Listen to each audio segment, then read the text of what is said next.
Hello everyone, this is Neel और आप देख रहे हैं Indigo civil services YouTube channel. आज हम लोग पढ़ने वाले हैं फोर्थ क्लास, जिसमें हम लोग नए कंटेंट को शुरू करने वाले हैं, advent of Europeans in India का। अगर आप इससे पहले की वीडियो को नहीं देखें तो प्लीज़ जाइए प्लेलिस्ट चेक कीजिए, वहाँ आपको सारे का सारा वीडियो फाइल आपको मिल जाएगा। और हर चीज़ मैंने इंग्लिश और हिंदी दोनों में कंटेंट को क्रिएट किया है, इसलिए आपको कोई भी समस्या नहीं आने वाली है। अगर चैनल पे फर्स्ट टाइम हो तो चैनल को सब्सक्राइब कर दो, रिविजिटर हो तो वीडियो को लाइक कर देना, बाद में आप भूल जाते हो। तो चलिए हम लोग आज ही कंटेंट को शुरू करते हैं क्लास 4 में। देखिए हम लोग आज पढ़ने वाले हैं किन लोगों का आगमन। देखो हम लोग अभी तो टोटल आगमन ही पढ़ रहे हैं, सभी लोग का अभी जाने वाले शुरू नहीं हुए हैं। तो हमने इनको पढ़ लिया, पुर्तगीज को पढ़ लिया, हम लोग नीदरलैंड वाले को पढ़ लिए, ब्रिटिश ईस्ट इंडिया को पढ़ लिए। अब हम लोग पढ़ेंगे डेनमार्क वाले को। तो आज ही क्लास वहीं से हम लोग शुरू होगी। तो जितनी भी कंपनियां थी हमारी पुर्तगीज आगे जा चुकी हैं, उनका बिजनेस चौपट हो चुका है, कहीं कहीं छोटी मोटी बस्ती है। डच वाले समझो तो ये भी इनका भी खेल खत्म होने के कगार पे है। ब्रिटिश ईस्ट इंडिया कंपनी एकदम भी टॉप ये फ्लोरिश कर चुकी है अच्छी से। लेकिन अब आगमन होता है कि इनका डेनिश ईस्ट इंडिया कंपनी का। डेनिश ईस्ट इंडिया कंपनी का जो उसको डच ईस्ट इंडिया कंपनी भी कहते हैं, वो उनका फ्लैग इस प्रकार का था और वो लोग ये हॉल अपना इंसिग्निया का इस्तेमाल करते थे अपने सील वगैरह के रूप में। तो डेनिश के बारे में समझते हैं। Denmark in India, Danish east India company, इनका फ्लैग इस प्रकार से होता था। तो DO के उनके फ्लैग के ऊपर में लिखा हुआ रहता था। डेनिश कब आए थे? 1620 ईस्वी में आए थे। अब उन्होंने भारत के पूर्वी तट पर कौन कौन सी जगह, तंजौर के निकट एक जगह था, इसका नाम था ट्रंक्युम्बार। ट्रंक्युम्बार ध्यान रखिएगा, में एक कारखाना का स्थापना किए थे 1620 ईस्वी में। उनकी मुख्य बस्ती कहाँ थी? तो कलकत्ता में थी, जो कि श्रीरामपुर, आपको पता होना चाहिए। श्रीरामपुर जो जगह है वहाँ पे अभी भी वेस्ट बंगाल में ये जगह बहुत ही फेमस है। तो यहाँ पे उन्होंने सबसे पहला अपना बस्ती बनाया था, फैक्ट्री वगैरह का स्थापना किए थे।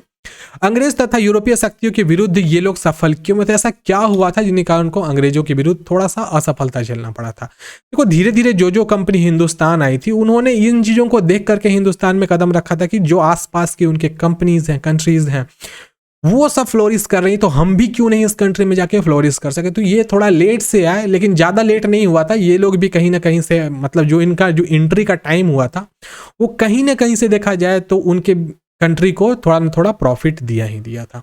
तो इनकी ट्रेडिंग कंपनियों की संरचना और प्रकृति किस प्रकार थी देखिएगा। इंग्लिश ईस्ट इंडिया कंपनी एक निदेशक मंडल द्वारा नियंत्रित होती थी, जिसके सदस्य सालाना चुने जाते थे। तो अब आप समझ सकते हो इस चीज को कि जो ये इनकी कंपनी थी, उनके जो मैनेजिंग डायरेक्टर हुआ करते थे, वो हर साल सिलेक्ट किए जाते थे। और वो लोग कौन होते थे मैं आपको बताता हूँ। वो लोग वहाँ के बड़े इन्वेस्टर्स हुआ करते थे, ऐसे लोग जिन्होंने सरकार में बहुत ज़्यादा इन्वेस्ट किया है, बिजनेस में इन्वेस्टमेंट किया है, वैसे ही लोगों को उन्होंने मतलब निदेशक के रूप में सेलेक्ट किया जाता था। अब उनकी दूसरी कंडीशन क्या थी? वो लोग जो नौसेना, क्या था नौसेना, आप लोग समझ जानते होंगे इन चीज़ को, उसे हम लोग नेवल कहते हैं। नेवल्स जो जहाज वगैरह समंदर में चलते हैं, उसमें वो लोग बहुत ज़्यादा श्रेष्ठ थे। ब्रिटेन की शाही नौसेना न केवल सबसे बड़ी थी, अब आप इस चीज़ को थोड़ा सा ध्यान में रखिएगा, थोड़ा सा हम ब्रिटेन वाले को लेकर चल रहे हैं, ठीक है। तो ब्रिटेन की शाही नौसेना न केवल सबसे बड़ी थी, क्योंकि वो बहुत ज़्यादा उन्नत भी थी। ट्राफल नगर में स्पेनिश आर्मेडा और फ्रांसीसी के खिलाफ जीत में रॉयल नेवी को यूरोपियन नौसेना बलों के शिखर पर पहुंचा दिया था। तो वो लोग जो ब्रिटिश वाले थे, वो लोग अच्छे से लड़ाका थे, वो लोग मतलब बहुत टेक्निक्स को जानते थे, किस प्रकार से समंदर में लड़ाई करनी है, कैसे सामने वाले के जहाज को दुबना, इन चीज़ों को जानते थे।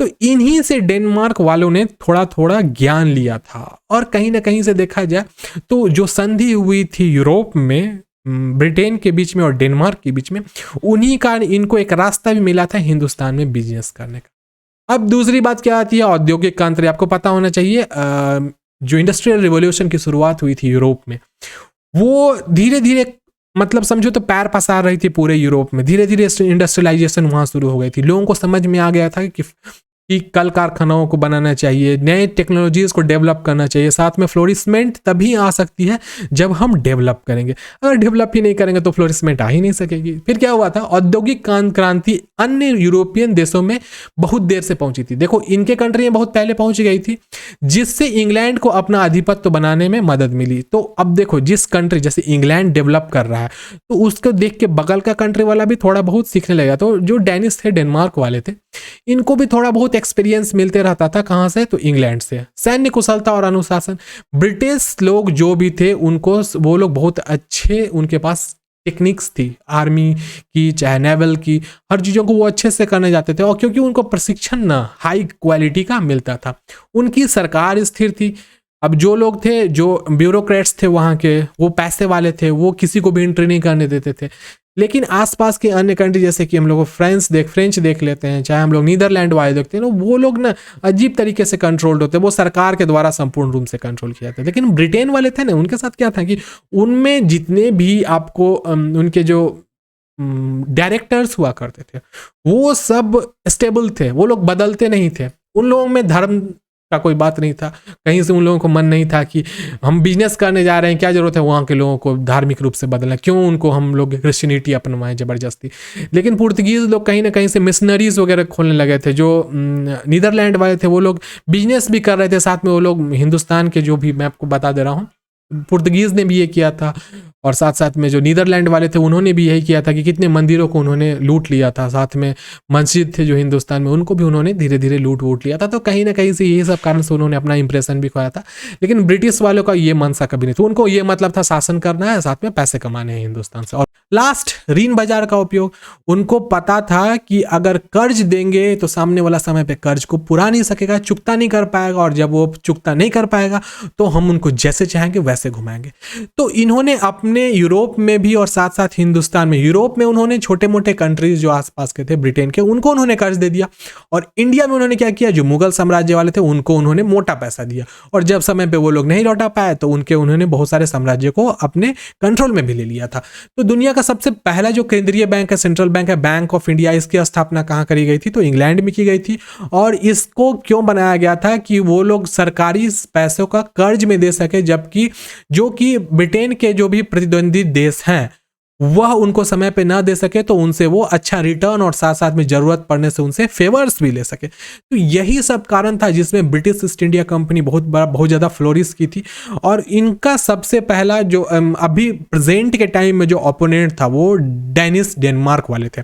और डेनमार्क वाले समझो तो एक तरीके से फंस गए थे, क्योंकि अब वहाँ पे क्वीन एलिजाबेथ के साथ इनका एक समझो तो एक डील भी हो गई थी कि किस प्रकार से बिजनेस करना है। तो यहाँ पर अपने आपको फ्लोरिश करना, ऊपर उठाने में यहाँ पर देखा जाए तो सबसे बड़ा योगदान ब्रिटिश ईस्ट इंडिया कंपनी का था, क्योंकि ये यहाँ पर सुपरमेसी दिखाने लगा था। क्यों सुपरमेसी? क्योंकि वो सुप्रीम था, भी बन भी गया था सुपर पावर, इसीलिए सुप्रीमेसी दिखाने लगा था।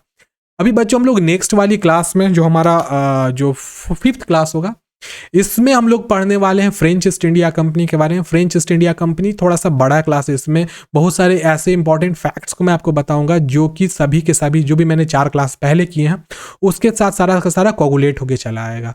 यहाँ तक वीडियो को देख गए हो तो शायद आपको वीडियो को पसंद आई होगी, और जाते जाते वीडियो को लाइक कर देना, और प्लीज़ चैनल पर नए हो तो चैनल को सब्सक्राइब कर देना। नेक्स्ट डे हम लोग नए कंटेंट के साथ मिलते हैं, तब तक के लिए बाय बाय।